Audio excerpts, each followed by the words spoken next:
Welcome back, everybody. This is Eric here with Iraq Veteran 8888. Today, I've got a very special video for you. I am reporting from Tombstone, Arizona. We're here in District 6, and I'm here with Brandon Martin. He is running for the House of Representatives here in District 6, and I thought it'd be an awesome opportunity to introduce him to you guys and to chat about some of the things that are going on in his district and talk about some of the reasons you're running for office. Excellent. Well, thank you for letting me, first of all, thanks for coming out here. We love to have people in Tombstone, Cochise County, down here on the border, get our message out, let the rest of the country know what's going on, the facts, not what you see in the mainstream media. So thanks for letting me join your audience, and I hope that they enjoy this content and we get to put some information out there for some folks. Yeah, I mean, you and I got to meet a few weeks ago at the big rally over in Nevada. I was there with GOA for the 2A rally, and you and I got to talk a little bit, and obviously we hit it off pretty well because here I am. I came back out because I wanted to dive into a deeper conversation with Brandon about why he's running for office and everything like that. And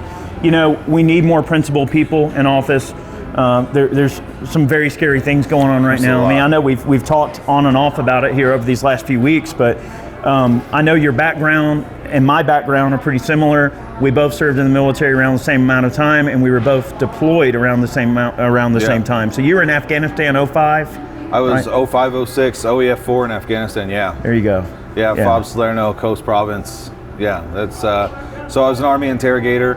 I worked out here on Fort Huachuca as an instructor for over a decade. I stood up an interrogation schoolhouse at Fort Devens, Massachusetts. Yeah, we're around the same age. Our military experience kind of overlaps and matches up. But yeah, it's like the people watching this, I love freedom. I love this nation. There's no other country ever like this in the history of mankind, an experiment where we are in control. We give government their power, and we are under siege right now, to be honest. We are, our country, our liberties, whether you're talking about owning and carrying guns or just being able to open your business. I mean, down here, we have a border that is being invaded on a daily basis, and it's bringing crime, it's bringing a lot of bad things into our community, and we have an out-of-touch government, even at the state, but especially the federal level where I'm running, where we need to get this under control. We have to get this under control, because if we don't have that, then we shouldn't have a government. I mean, we're getting to that point where is the government we have legitimate? Should it be in our daily lives? And so I want to go to Washington, D.C. to return us to a constitutional republic, a representative republic, and make sure that I protect life, liberty, and property for the American people. That's right.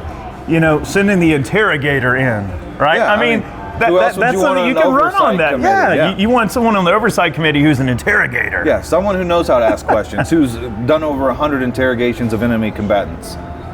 Outstanding. So, and the way I see it, there could be up to 434 other members of Congress that, you got to say, what are you doing right now at this point? We're being overtaxed, underrepresented, and now in recent weeks, you see none of their other messaging works, so now they're coming after our guns. Yeah. And so, people watching this channel, I'd say probably feel the same in a lot of ways, but there are red lines. There are red lines. For me, the business shutdowns, the mask mandates, the vaccine mandates, those were egregious. And now I'm looking at a government that says, we're going to take your guns away after they just told us that if we didn't get a shot or didn't close down our business, that they were going to take away our livelihood. I mean, that's a pretty we're on the edge of a very Marxist type situation here. Firearms are the ultimate equalizer, and you guys that follow the channel for all these years, you've known where Chad and I and Barry and I and many of the folks I've had on the channel, where we come from in terms of the sanctity that we hold the Second Amendment under. And the Second Amendment has never been more under attack than what it is right now. And firearms, as I've always said, they are the ultimate equalizer. They can make a weak person a strong person. And I don't know about y'all, but I support that idea. I support the idea of a little 110-pound single mother who's trying to do her best to have the tools at her disposal to be able to protect herself and her community. Or a teacher in a classroom. Or a teacher in a classroom. You're right. We've talked a lot about that. Yeah. We have a lot of issues facing this nation, and we have to return common sense, principled people to leadership positions. And it really is, because you're leading on a world stage. And I mean that in the purest form, that, you know, America is a beacon. You know, it's been described as a shining city, a light on the hill. And it's a beacon to the rest of the world of something to aspire to. It's not our job to police the world, but, you know, when you go to a third world country and someone sees the American flag on your arm, like, it gives them hope. They feel like, you know, things may be okay. And, our job may not you know, may not be to police the world, but our job is to set the standard. Oh, absolutely. And I strongly believe that. I And mean, when you set there's a nothing standard- better than American grit. Yeah, you And have to we're enforce in it. Tombstone, Arizona, for God's sake. Tombstone, Arizona, This in the is the Oriental Saloon. birthplace of American grit. Yeah. You know what I mean? Like, Yeah, that's why you we're know, here. Wyatt Earp in the movie, of course, you know, in Yeah. that smoke wagon, you know. So it's funny. So I'm not originally from Griffin, Georgia, but I live in Griffin.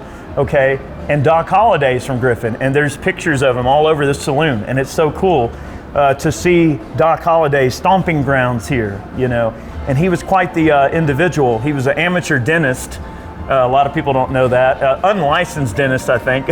But, like, you know, he would go around and do tooth jobs and things, you know, I guess in his spare time. He had a lot of hobbies, but, you know, it's a place, it embodies the American spirit. It does. Because people came out here, maybe they were looking for a new start, maybe they didn't have much back east where they were from, or maybe they got into some trouble, but people came out here with little to no government oversight and said, you know what, I'm gonna make myself.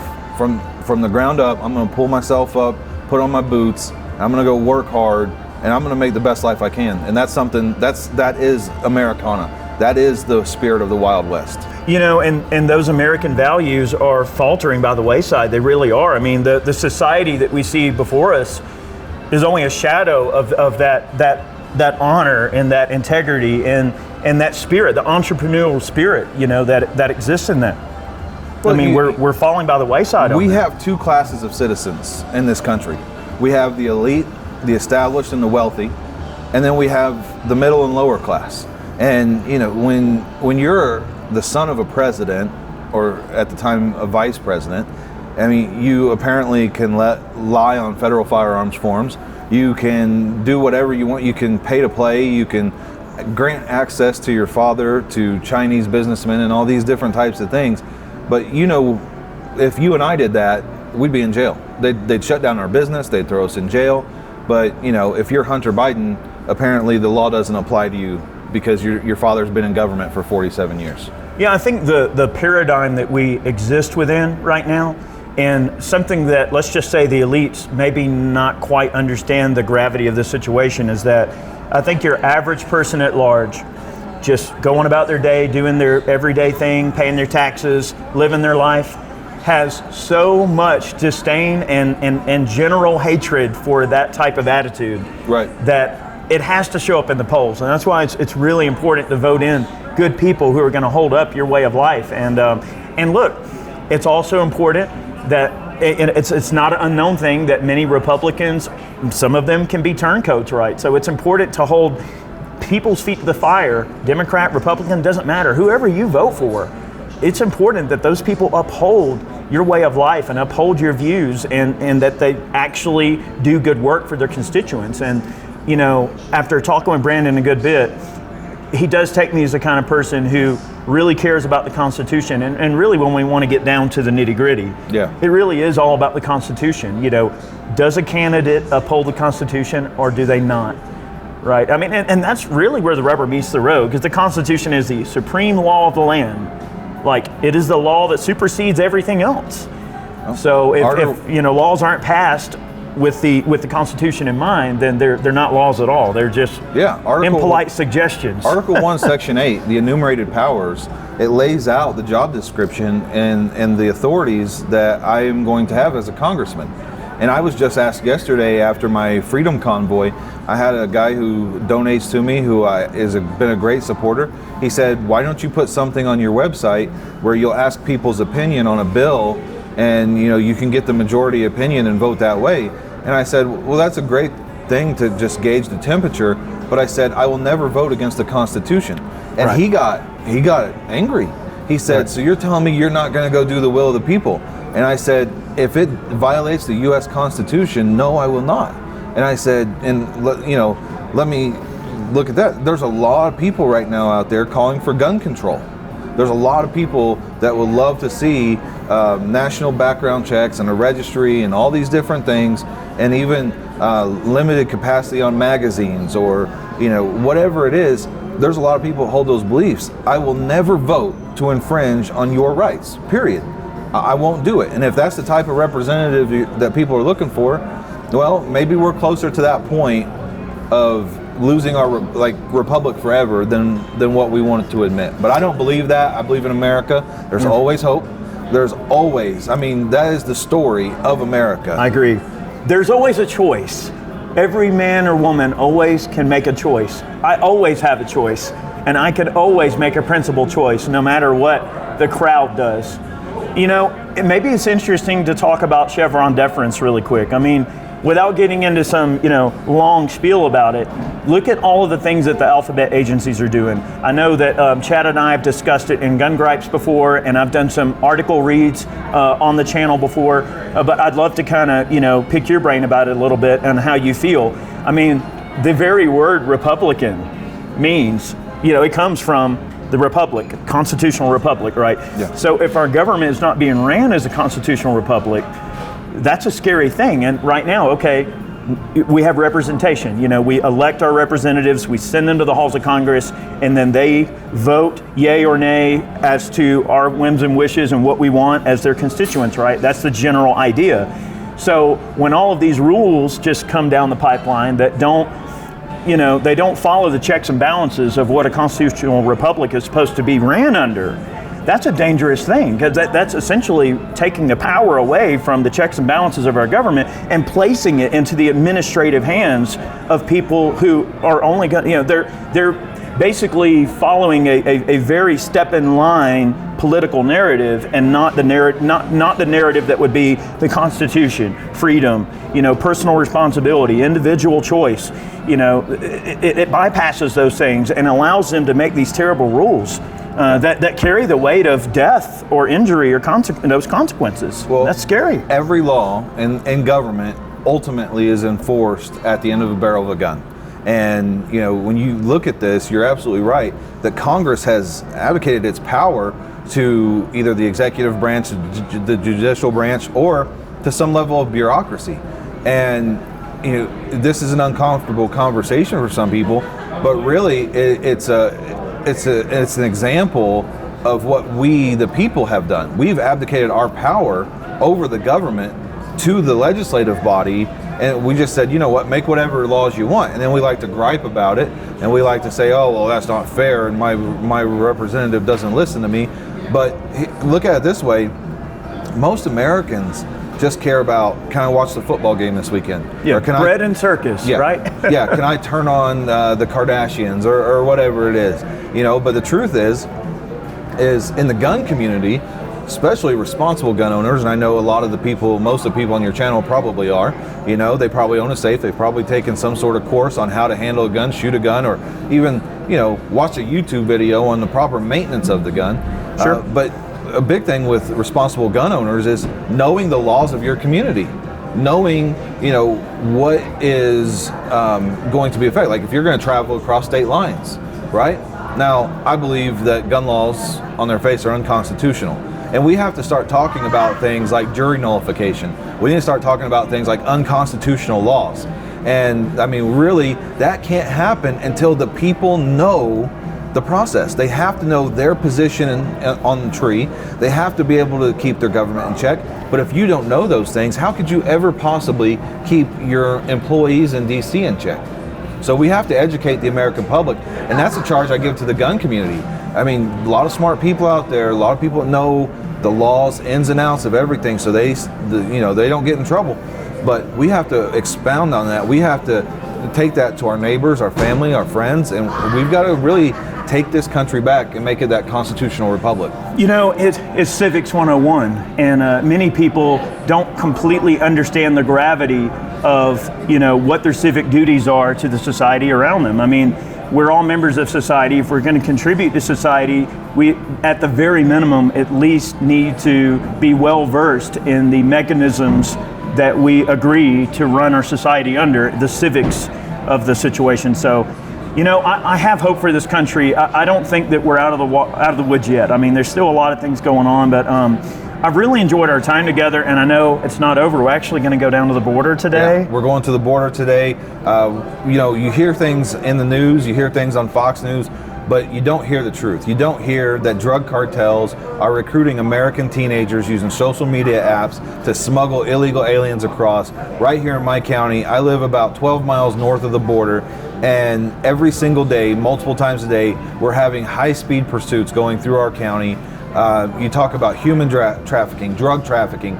This is ground zero, and we have to secure this border. Well, before we head to the border, we probably want to go sight in the guns, make sure everything's good to go, right? So well, you want to go do some plinking? You're not going to come to Arizona and not pop off a few rounds. So let's go pop some rocks. Let's make sure the rifle's sighted in before we head down there. How about that? Little tuning, fine tuning. We're going to head south. Okay, well, as promised, Brandon and I are here on the U.S.-Mexican border in an undisclosed location. And in the short time that we've been here, we've already seen some spotters on the Mexican border looking over here. So we've got the spotters sitting over there on hills, and from what we've been told is that they're basically looking for times when there's not a U.S. presence, so people can start coming across, and that way, you know, they can spread out the resources and of the Border Patrol agents that are in the area and find a way to sneak across. So this is where it happens. This is right here, ground zero. This is what our law enforcement officers are faced with every day. It's pretty crazy. You know, I've never been to the border myself. I hinted on Twitter earlier in the week. I'm like, look, I'm going to go to the border. I want to see the situation for myself. You see a lot of things on the news. You see a lot of things on social media. And what do you really believe? What do you know what to believe other than what you can observe with your own two eyes? And to come and see the size, the literal, you know, scale of the job that these guys are trying to do. I mean, so much space that they have to be accountable for. Yep. And it's just, you can't have eyes in every single place at all times. It is literally impossible. I mean, look how large of a place this is that they have to police and keep people from jumping the border. It's just crazy. Yeah, so, you know, we talked earlier about right now, we're seeing a huge surge in Cochise County where I live. We're seeing American teenagers being paid by the cartels to smuggle people across. This is a little bit different situation where there are people who are just crossing on their own, but the Border Patrol is underfunded, undermanned. They need the support. We need the support of the federal government, and so this is a really important issue to people here on the border, because, you know, the rest of the people out in the States, they hear about the fentanyl, they hear about all these things occasionally on Fox News, but, you know, it happens here first. And so this is, you know, the human smuggling, the drug trafficking is all coming through here. That's terrible. I mean, the lives that it affects, not only the innocent people who, you know, get brought into that lifestyle by virtue of the way they get here, or by virtue of being sold into the sex trade or into the human trafficking trade, you know, the drug trade, all of that. So there are many victims on both sides of this border, not just us, but also Mexican citizens. I mean, you can't blame someone for wanting to find a better life. Yeah. But it's just a terrible situation. Well, you know, so far down the road, there's a border crossing checkpoint. Why are you jumping over a part of the wall?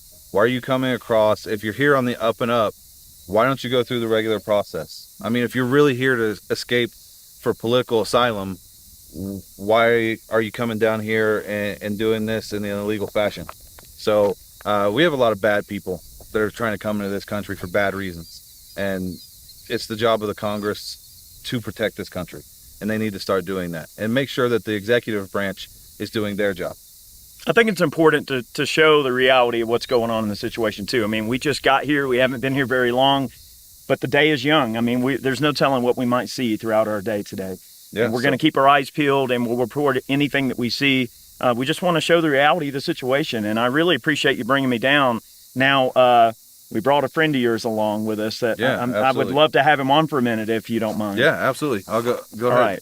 This is Raul Rodriguez, and he is retired from the Border Patrol, and he's agreed to come on camera and discuss a little bit about, you know, maybe your career, what you've seen over the years, you know, where you see the situation coming to a head. I mean, thank you for coming on and chatting with us here today. Absolutely. Yeah. So right now, what we're staged, just like there's a group on the south side. We're being told somewhere between 10 to 12 people staged on the south side. Look on top of the hill here. We got one spotter right now. I'm sure when they get a couple more, they'll start spreading out the groups. And like Brandon had mentioned before, what they do is they like to spread them out, send 1 or 2 people over at a time to get the 3 or 4 agents that are working this specific area spread out, get them caught up with that, and then they'll start sending the bigger groups through. Yeah, so it's a tactic to bog down the resources, so then they can send the real crew. Yeah, they're very smart. They've learned how to work this, and if you take your camera and look, you see concertina wire, right? 2 stages of concertina wire. You think that would slow them down? Not at all. They use carpet. They have their own tactics. As you can see, some of the spots right here on the fence, they've already pushed the concertina down, and that's where they've crossed. So they're very familiar with how to negate these this setup. And I'm sure there's tunnels and things as well. Yeah, the tunnels usually Nogales is famous for tunnels. We have a tunnel team that goes out and checks the tunnels. They haven't come across anything from what I've heard lately. There's nothing going on with the tunnels yet. But yes, they do have tunnels. What's the craziest thing that you saw in your career as a border agent? The craziest thing I saw. Hold nothing back. Whatever. You can say whatever. Like, what's the craziest thing you ever saw? The craziest thing I ever saw was I was chasing a woman, and she ran straight down a cliff. And I thought for sure she was going to fall, but she ran straight. There was no angle. There's nothing. Just 180. She didn't die? It didn't look like to me. It looked like she just ran straight down the hill. Yeah. Wow. That was pretty crazy. Have you ran into a lot of unsavory characters on the border, absolutely, I'm sure? Absolutely. So what about the cartel folks? Are they pretty rough people? I've never come across cartel. I'm sure I've come across like the mules, the scouts, things like that work for the cartel, but I've never come across so-called cartel. So you think that they typically try to keep a low profile? They don't really want to bother anybody. They want to, they don't want to draw attention to themselves on this side. Exactly. Yeah. So they're active over there. Very active over there. Yeah. They want to keep everything copacetic so they can continue doing what they're doing. That's right. The mules, define a mule. What does a mule do? A mule is the person who's bringing the drugs across. Okay. They're like the pack mule. Exactly. So you can have anywhere from 3 to 8 mules. That's typically what I saw throughout my career. Wow. Yeah. I mean, so after a while, I guess this would be the last question I'd want to ask you.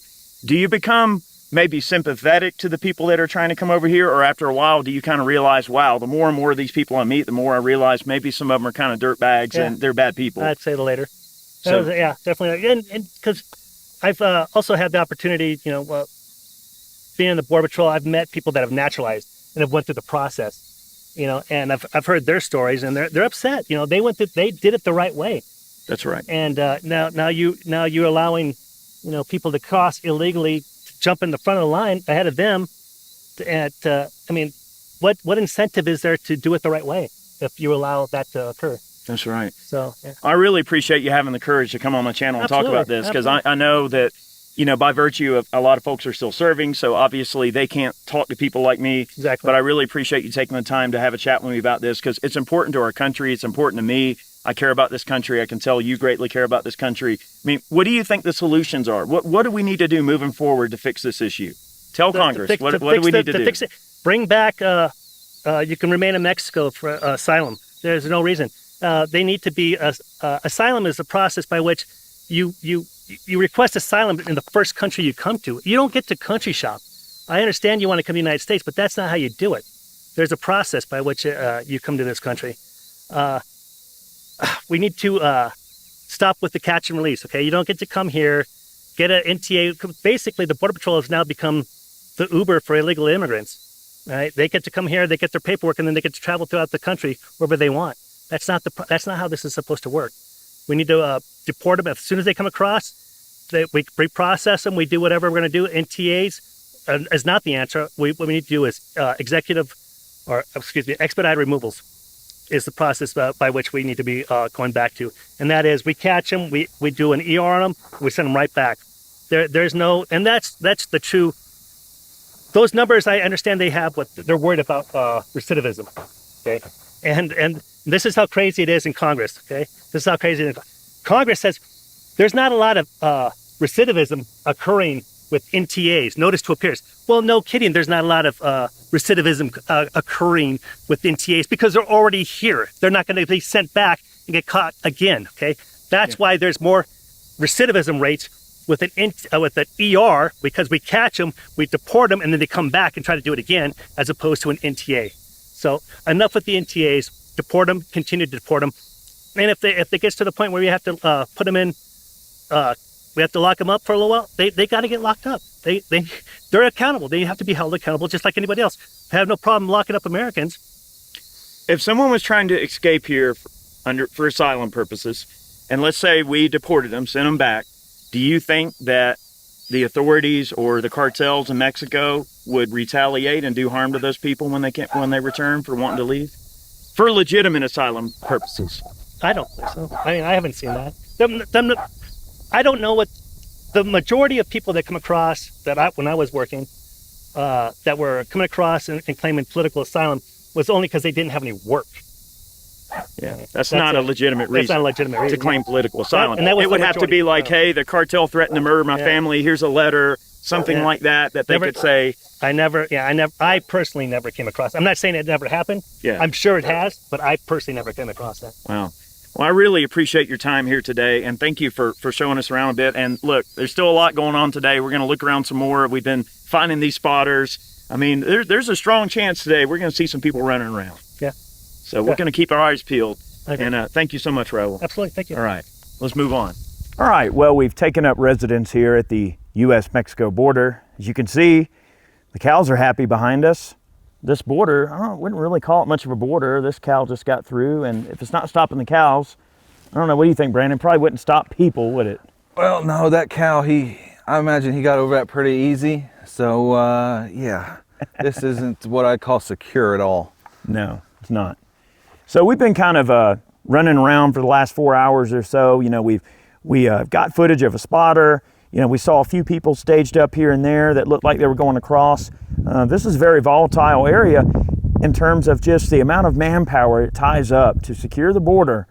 And it just surprises me. You know, we were able to talk to a few border agents. Now, obviously, we can't interview them. We can't put them on camera because, you know, they can't do that. However, the general consensus, I mean, it does seem that, you know, they could use more help. They need a lot more help. Yeah. Not only do they need help, but the thing is they're tested constantly.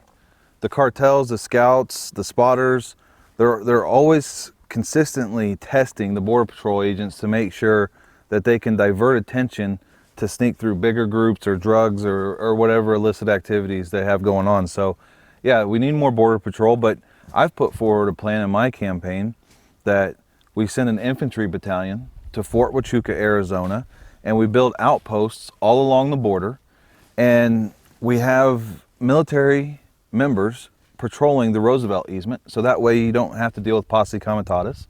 And, you know, it at least provides more eyes and ears and deterrence to assist Border Patrol. I mean, let's get serious about national security.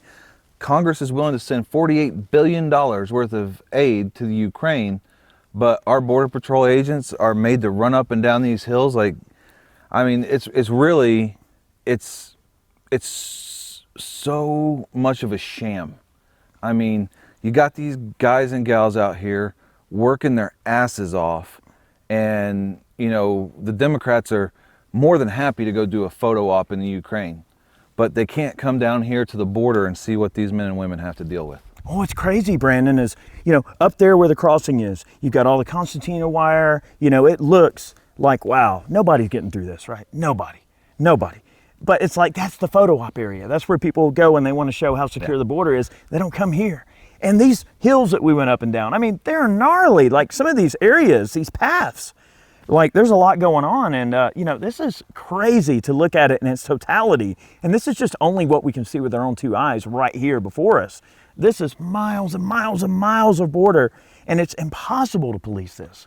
Yeah, and you know, we have some shots that I'm sure are going to end up in the actual final cut of this video, but there is, what would you say that is? Probably 70, 80 foot gap in the wall right there that we just walk through to sit here. I mean, your back is, I don't know, a good 25 feet maybe away from Mexico. I mean, right on the side of those Normandy barriers is Mexico. So let's talk a little bit about guns real quick. Well, let's talk about some guns. So, you know, we're obviously we're not going to come to the border unarmed. I mean, No, sir. hello. All right. So, what rifle did you decide to bring? Well, you know, the SCAR is, it'll reach out and touch somebody, you know, and so we were at the range earlier today, as you know, firing a bunch of different weapons, and, you know, I prefer a rifle with a little punch to it. I agree.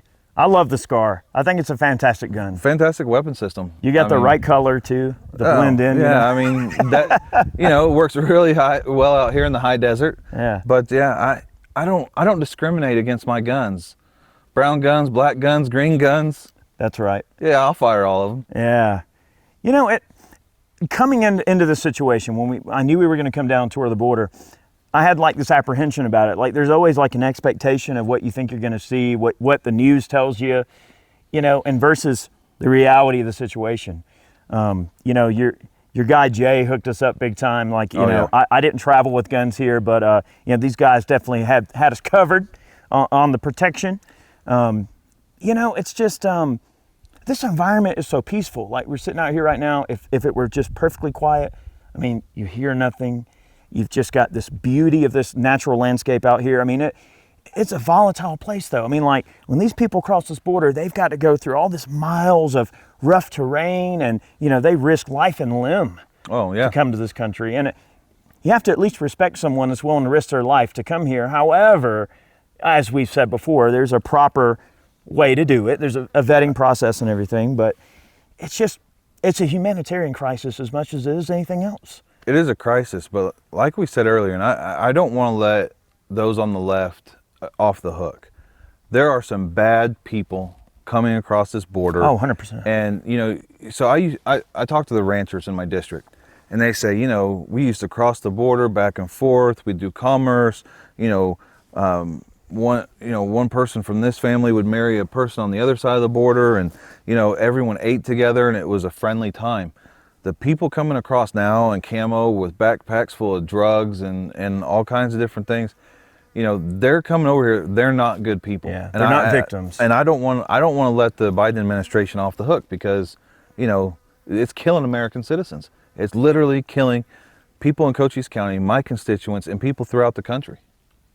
So, man, you couldn't have said that any better. And, you know, I wanted to really come and see all this place for myself.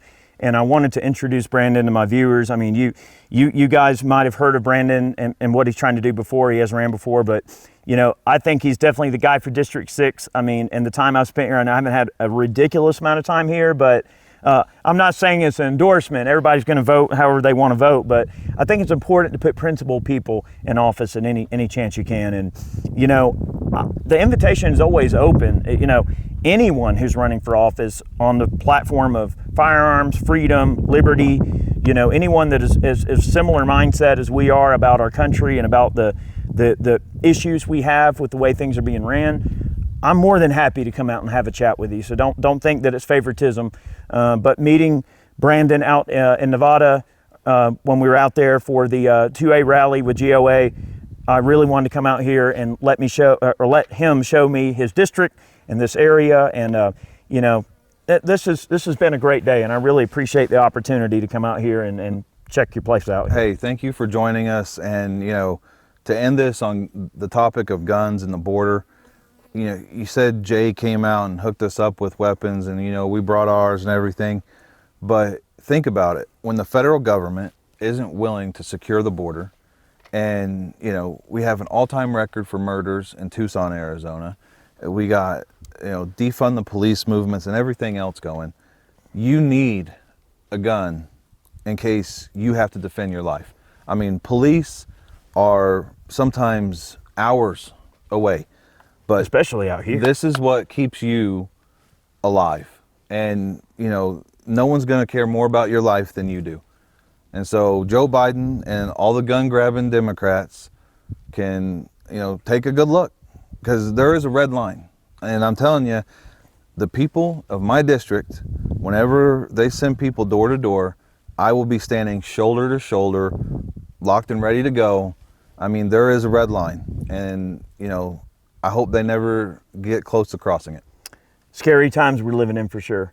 And, I've got hope for this country. I think that, there's hope for things to be solved with the ballot box, let's just hope that cooler heads prevail. That's always been my overall message, I love this country, I care about it a lot, and I want to see us represented by good people who share my values, and that's really all what any of us want, is for things to, go in a way that we feel is befitting of, the sacrifices our brave men and women have made in the military and law enforcement and many things. It's just, we've all sacrificed a lot, many of us over many generations, and we don't want to see all of that sacrifice go by the wayside. We want to see strong families and strong support from I'd love to see a point in the future where we can actually say we're proud of our government again. I mean, think about like in the 40s and 50s and 60s, like we were so patriotic. People loved America. And it's just, why? Like, nobody loves our country anymore because they're so pissed off at this government and what they're doing. Yeah.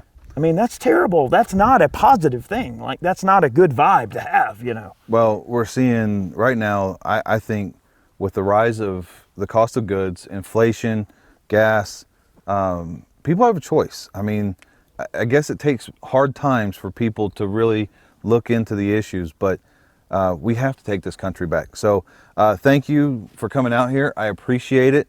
To all the viewers out there, my website is brandonfortarizona.com, FOR, brandonfortarizona.com. Go there, check me out, sign up for our newsletter, get involved any way you can. Look, I'm not going to lie, there's a lot of people out there on the Republican side that likes to grab guns. We have a governor here in the state of Arizona that pushes red flag laws. And, right now we're in a fight for the future of this country. And so anything you can do to help out, you may not live in my district, but if everyone that watches this video goes out and throws $25 to my campaign, then we'll raise enough money to win this seat. And we only need 5 to take back the House. It's tough because, the opposition has an unlimited purse of money. It's like all they got to do is just squeeze the titty and it just comes spilling right out. You know what I mean? Yeah. And that's a shame that it's that easy for them. They don't have to do all the hard work and go out and actually talk to people.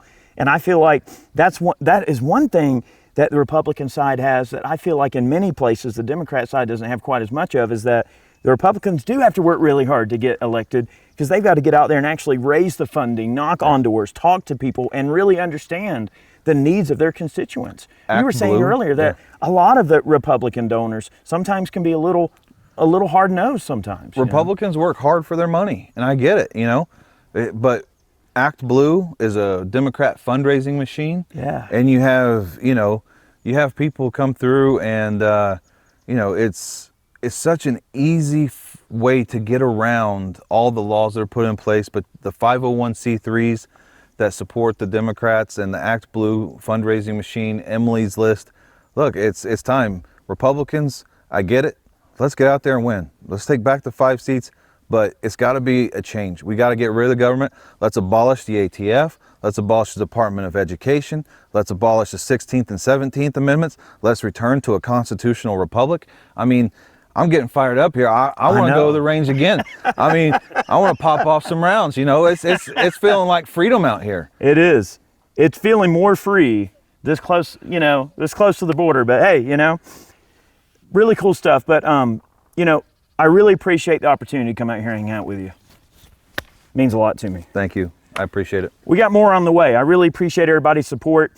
Make sure that you go over to Ballistic Ink and pick yourself up an awesome new t-shirt. That's one way that you can support the channel. Tell you what, maybe we'll design a cool custom t-shirt just for Brandon, and then maybe some of the proceeds, we'll take that and put it towards Brandon's campaign to help out with what he's doing. So stay tuned for that. I won't reveal everything just yet, but we'll put something together. That'll be really cool. Lots more on the way. Thank you so much. I think we got some tacos and maybe some tequila to get into. We definitely got at least one sombrero to go And buy. I want to buy a huge sombrero to take home. I'm going to wear it on the plane going home. All right. Have a good one. Many more on the way. We'll see you soon.